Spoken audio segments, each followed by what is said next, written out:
Hello and welcome to another episode of our stories and conversations on mental health. In this episode, we have a guest. Dylan, how are you? Good. How are you? I'm great, thank you. Thank you for coming on to the show. Truly appreciate it. Dylan here is going to tell us his story and his journey of what he's gone through, which is Addiction.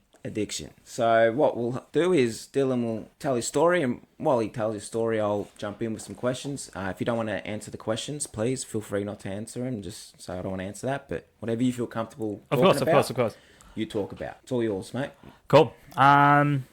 So I'll start with I'm Dylan. I'm an alcoholic. While I was in addiction 13 years. I'm about 2 years sober now. Started drinking alcoholically from the second I turned 18. Like, it was actually kind of intense. Like, I remember I got bottles of bourbon and I was finishing them within a day or two, from the second that I turned 18. So it was like, now I look back and I realize there was a lot of problems from the start. But what about then, when you started drinking? What was your thoughts? My thoughts when I first started drinking, I honestly just thought I liked it because I felt good. Yeah. I know why now. I know what I was getting away from. But back then it was like, okay, cool, I can feel good. I enjoy things. I feel comfortable. I'm relaxed.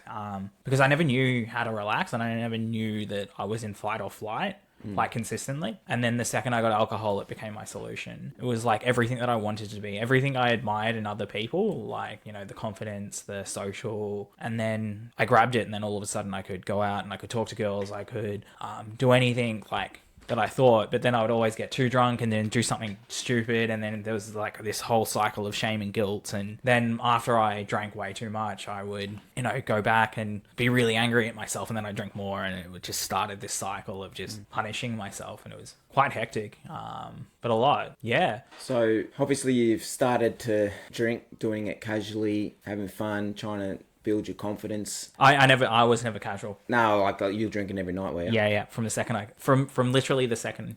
So when you turned 18 is when you started drinking. You didn't drink daily, before almost that? daily, straight away. Yeah, essentially straight away. There was a lot of guilt and shame behind it because I knew that it wasn't okay. Yeah. But it was also kind of normalized to me, like drank every single night, and it was a weird kind of thing. Like, I knew I shouldn't be doing it, but then I needed the escape.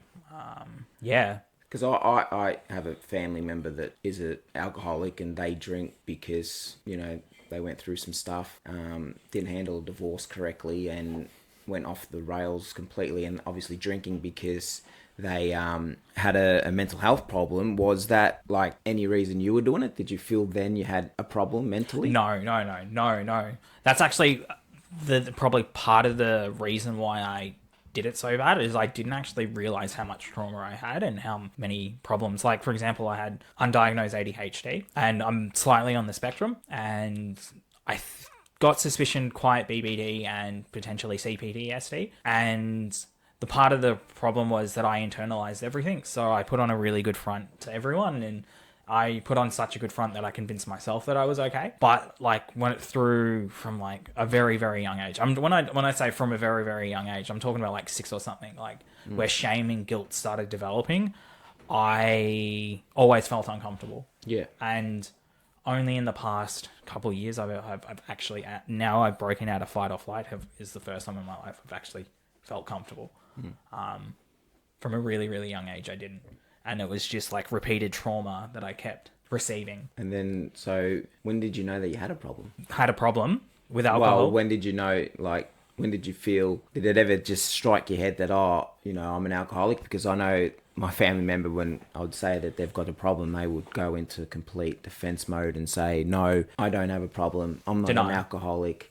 Everyone else has the problem. Everyone else pisses me off. But I'm only having a couple of glasses, when we know that they're having more than a couple of glasses. Were you like that? Did anyone approach you and say, hey, you're, drinking too much? Do you feel that you're an alcoholic? Or I think a few things were kind of mentioned for a really long time. Like, it was kind of known that I drank a lot, but no one ever mentioned alcoholic to me, because I was really, really good at hiding how much I was drinking. But so would you just drink at home? Like, yeah. Like if we went out, like, on a night, I'd drink, like, early days, 5 standard drinks before I went out. I'd scull it, and then I'd end up going out. So before, I used to do that. Yeah, but like I would pre-game everything, and then it eventually became like I'm talking like five standard drinks within like a minute, and then it got worse and worse. Okay. Like, and then I would go out and start drinking with them, and then we'd start drinking heavily.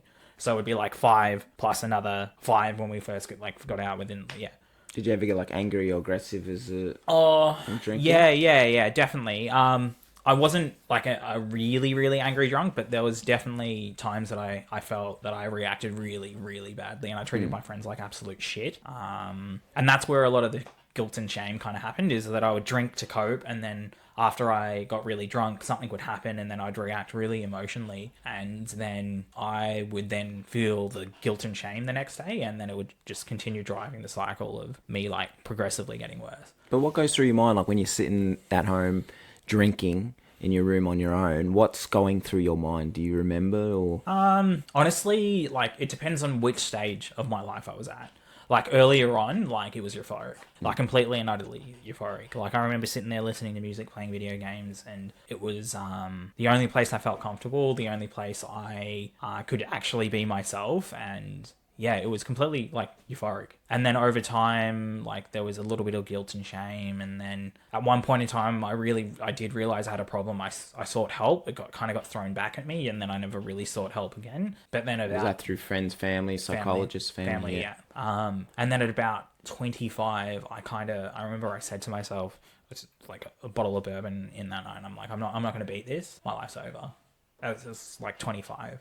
I was like, I'm done. I'm just going to drink myself to death.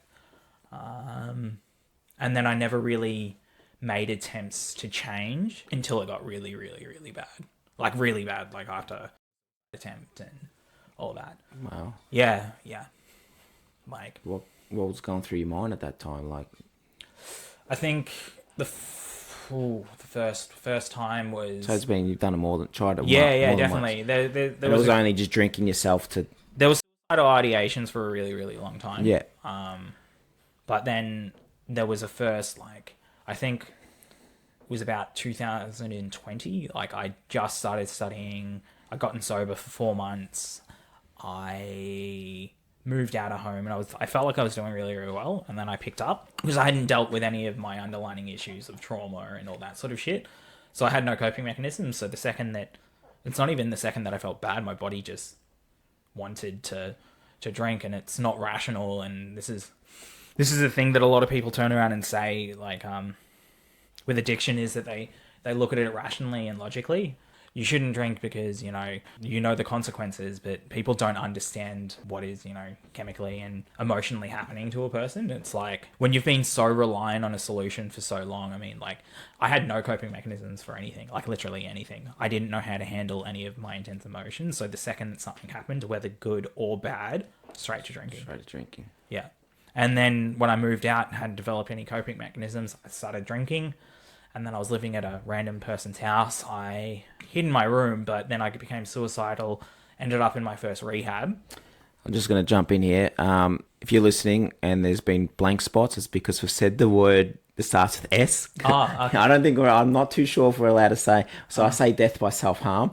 I was reading the guidelines and that, and it says that you can talk about it and say the word as long as you're not convincing people to do it. Yeah. But don't worry, if you keep saying the word, you say whatever. But I'm just letting the viewers know if I've any blank outs was because we've said death by self-harm, which is that other S word. Yeah, of course. But, yeah, I can, yeah. Keep going. Well, yeah, it's hard to not talk about, it is a big part of my story. Yeah. It was really how hopeless I was, because there was literally I didn't see an end. Like, I didn't see a way out, and it was a solution. It's like when the pain gets so severe, it's like I describe it. It's like you're on fire, and you just react instinctively, like you just want to get out, and the only solution is to either, like, if you knew you could jump into water, you would jump into the water. But if you only had a solution to end yourself, that's the choice you make, because you just want to end the pain. That's all. I've had like thoughts growing up. I never attempted it, but when you were attempting it, was it just like, fuck it, I'm gonna just off myself tonight and just drink? Is that what? Yeah. But then, like, what, like, was it that you would drink and then you just passed out, or? No. I actively, like, the first time I ended up calling like the hotline, and like I was really drunk at the time and I just wasn't handling it. But there was a part of me that wanted to, but there's a part of me that didn't want to, because it's kind of eerie with people who are really convinced that they are actually going to do it. They don't actually usually reach out for help. When someone reaches out for help, they kind of generally an indicator that they don't really want to do it, which I now know now. Like, it was just a cry for help. I was just like, no, I can't handle this. This is how bad it is. Yeah, because you've obviously cried out to friends, family, and they've all... Well, not necessarily friends. I don't think I pushed my friends away, Yeah. but I did specifically reach out. But that was a lot younger, and yeah, I just then didn't think that anyone was necessarily going to support me, even though like my family did support me in my really, really bad period. Like I lived at my mum's, like my dad supported me, but they only help within their capacity. And Yeah. Sometimes, and this is a really hard thing, is sometimes what they offer isn't what you need. And this is like, it's not an insult to our families or anything like that. It's sometimes their capacity is part of the reason why you're there, meaning that they don't understand how the role that they've played in getting you to your situation. And this isn't saying that it's their fault or everything. Like, you ultimately make your own decisions, but you don't develop a severe alcohol addiction. No, Your life being peaches. There's trauma from your life. Like, I've said this, on other episodes of the podcast, that my life had made me do a lot of things, and I don't like to point fingers, but I kind of do point fingers on the way you were raised, and if you had neglect, if you weren't shown love, if people were hard on you, and you never, like with me, I find it hard to show affection, because my whole life I've never had affection shown to me. Like, I've had a family member always be drunk and tell me how much they love me. So to me, it was just like, that means nothing. So I do believe that the stuff that we went through, we can blame that. I'm not saying you should. Yeah. Something, you don't just, like say, someone doesn't just wake up one day and say, oh, I'm going to be a drug addict or an alcoholic, or it doesn't work like that. Like, people will casually start to drink or smoke and be like, okay, this feeling suppresses that sadness and that, like you're saying. So then they start to drink more or start to smoke or inject whatever it is that they find that gives them that. It's also doing something that is going to hurt yourself regardless of the consequences. So the pain is so bad that it's like, this makes me feel better now, because it's almost instantaneous relief. You're like, and you don't even realize you're in at that time. Generally, it's maybe you're conditioned to it, something's happened, and then you kind of keep doing it to yourself regardless of the consequences. Yeah, no, I used to smoke a lot of marijuana to get away from my pain, which then also caused my anxiety, and I don't know if it maybe helped with the OCD as well. I have no idea. Maybe. So what triggered you to change? What happened, that put you on the path of saying, yep, I need to get myself fixed. I need help. Well, I kind of had no option. So did someone just force you into rehab? Yeah. I was forced into rehab by my family. Did they do one of those intervention things? Or they didn't necessarily do an intervention, but it was like, after a certain amount of time, you're going to be homeless if you don't go to rehab. And when they did, how did you feel when that was set upon you? I knew it was needed. I definitely knew it was needed, but was there any relief to, like, okay, maybe they do want me to get help? And no. My family definitely wanted me to get help. But it was a really bad period. Like, I was in the psych ward, like, in and out like 10 times. Like, I think over 20 at home detoxes. It was hectic over a 2-year period. So when you say is that because you just I was stopped drinking and then hallucinations because of what I was on and all that, and all the mixing and everything, and the alcoholism just led into other things which then just exacerbated my already unstable mental health, and then eventually led me into the rehab, which I've been at for 2 years. The next episode we're going to talk about the rehab and the journey onto recovery. What else can you recall that, like, what about relationships? Did you have any during this stage, or was it just... Like, I had a partner probably at 18, but I was drinking just before that started, and we weren't good for each other. We both had a lot of mental health issues. It was pretty bad. But some stuff played out, and the relationship ended, and then the drinking started. But it's like, if you don't have trauma that you haven't dealt with, it actually doesn't, like, you can always pinpoint and say, and this is what I think a lot of addicts kind of get confused about is that they think that it's an event that causes it, like, you know, my parent died or whatever, like it's something extreme, but it's actually your lack of being able to handle a situation. So before you got to that point, you didn't have the tools to deal with it. So That's just like a trigger. Like if yeah, someone yeah, passes away, yeah. it's a trigger for all the trauma that you've had previously. And then your body tries to learn a way to deal with it. And you kind of mentioned it before, like emotional neglect. If you haven't had the tools or learnt how to deal with your emotions, and then addiction is just a solution, and it's just a self-medicating one. And then a lot of people, like sometimes some people become addicts a lot later in their life because of something severe, and it's like severe emotional distress, and they can't handle it, so they resort to something like that. And it's usually because they probably weren't taught the right things when they were younger, or Is there anything else you want to add that you maybe because we're going to have a couple episodes. We want to talk about rehab another episode, and then we're going to talk, hopefully do a Q&A. So if you guys have any questions for Dylan here, feel free to shoot them in the comment section below. We will get Dylan back here to record that Q&A, but as for the other videos or other recordings that you're going to be watching, we've recorded them in one day and just split them up. We know we can talk about this for a while. But I specifically want to, like, one of the main things I think to talk about is, I think we spoke about it before, it's hope. Specifically, sometimes it depends on where you are in your stage of recovery, depends on whether you're hopeless, hopeful, or whatever, but it can change. You can absolutely change it, and sometimes it's just taking the first step, and it's not even necessarily taking the first step. It's just even thinking that you can take the first step, knowing that you do have the ability to change it. You just need to start reaching out, and don't stop reaching out. It's like, you will fuck up, you will fall back. The likelihood is, if you go, okay, I have a problem, I need to get help, is you will keep falling over, and you'll keep fucking up, and you'll keep this and this and this and this. It's actually about getting back up and keep moving forward continuously. Yeah. But it is absolutely possible. Yeah, absolutely. I've always said, like, the hardest step is always the first step of acknowledging that you've got a problem. And I feel once you've acknowledged that you've got a problem, you might fall a couple times, might want to give up. But once, you know what I mean, when people go, oh yeah, I'm going to change, but not really believe it, they're not going to, you need to genuinely believe it. And when you do have those episodes that when you fall, I do believe it's a bit easier to pick yourself up and go, where people that it may be forced into rehabs, like I've dated a person that was, you know, on ice, and they were always forced to go to rehab and that and get fixed, but until the person acknowledges that they've got a problem, you're not going to, unfortunately, I don't think it's going to be easy. It'll be a lot harder for, I'm not going to say if you can never recover if you don't accept it, but it's a longer task and a harder task. So you just got to accept it. It's not even that you got to accept it. Well, no. It will come with time. And usually people don't accept it because there's not any, I would say, self-acceptance. But people are different.